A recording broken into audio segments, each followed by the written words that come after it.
Our third stage of grief is anger.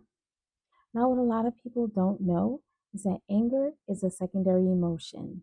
You experience hurt or fear first. You're hurt by what happened, you're afraid it's going to happen again, and your response is a way to send a message to the other person not to ever do whatever they did again in life. And because a lot of times people don't understand anger, it's easy for people to meet anger with more anger. And so you can go back and forth and things can escalate, leading to people doing things that they regret. And when it comes to anger, it's really pain first. And it's important to remember that you're hurting and this is a way that you are expressing your hurt. Now, there's nothing wrong with experiencing anger. The issues come in when it turns into aggression.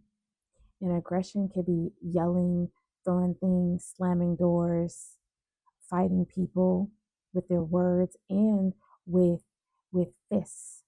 And so it's important for you to also understand that we all have an anger meter.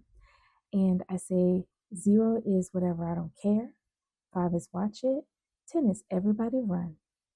We need to stay away from everybody run and keep it at about a 5 or below, because when you are below a 5, it's easier for you to do the cute stuff, like counting to 10, going for a walk, breathing, all the little cute stuff they tell us to do when we get upset. That works when we're under 5. When we're on the other side of 5, we're not trying to calm down, we're getting ready to do battle. And the kind of battle that we're most likely going to engage in is either fighting or turning into a brick wall and shutting down.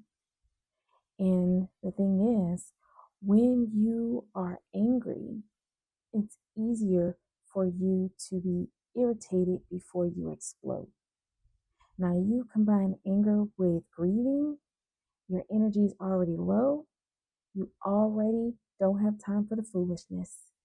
So certain things that you probably would have overlooked before, because that's just how they are, they're a little annoying. You know how it is. You don't have that buffer. And because you don't have that buffer, it's easier for you to snap, crackle, and pop. And that means you can snatch souls. You can hurt people's feelings. You can isolate and not give a care. And that's where this can become basically an issue, because if you are holding on, because a lot of times people will hold in their thoughts and their emotions, that creates energy and it's building and building and building until bam, you snap. And however it comes out is however it comes out, which is why it's important for you to stop things before they start and remove yourself. Understanding now is not the time for me to talk about this. I can't listen to that song.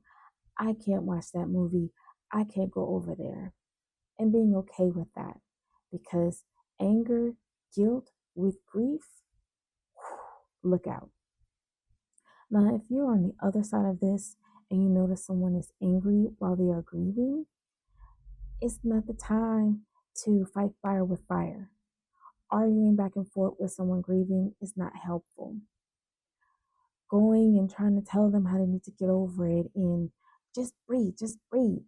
All of that, give them their space, check in with them when they're calm, see how they're doing. Maybe they can't talk, send them a text, send them a nice emoji, something to let them know that you're still there, but also understanding that you don't have to be in a place where they're going to dump all of their grief on you, because that's not going to help you. You might think it's helping, but what's happening is it can create anger in you to where sooner or later you will snap. And everybody snapping is not going to help the situation. And so, what can you do?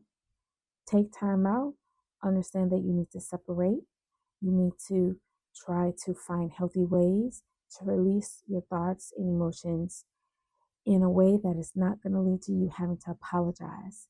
You can go for a walk, listen to music, journal. Some people like writing. You can create a video diary where you are talking to a camera and just getting out what you're feeling. Also, therapy services, mental health services are helpful as well. And the whole key is to understand what's happening in your body, why it's happening, and based on your personality, why you're reacting or expressing your anger the way you are. Because everybody's different, and it's important for you to understand what you can and cannot do in this moment and learn how to be okay with that. Understand the old you is gone. It's a new day, it's a new you. And by you taking time out for yourself and understanding the importance of dealing with your anger before it gets out of control, that can help you to be able to process and come out on the other side. So if you feel it in your body and you know you don't need to say anything, please don't. And if you can tell someone is upset, you don't have to say, you're angry, you're upset, you need to do something. Give them their space.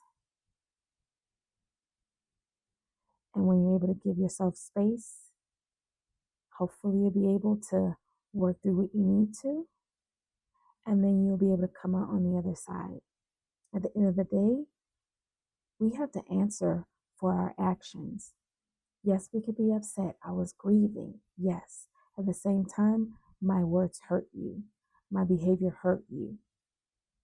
And so we need to have accountability along with understanding our anger. So at the end of the day, take care of yourself.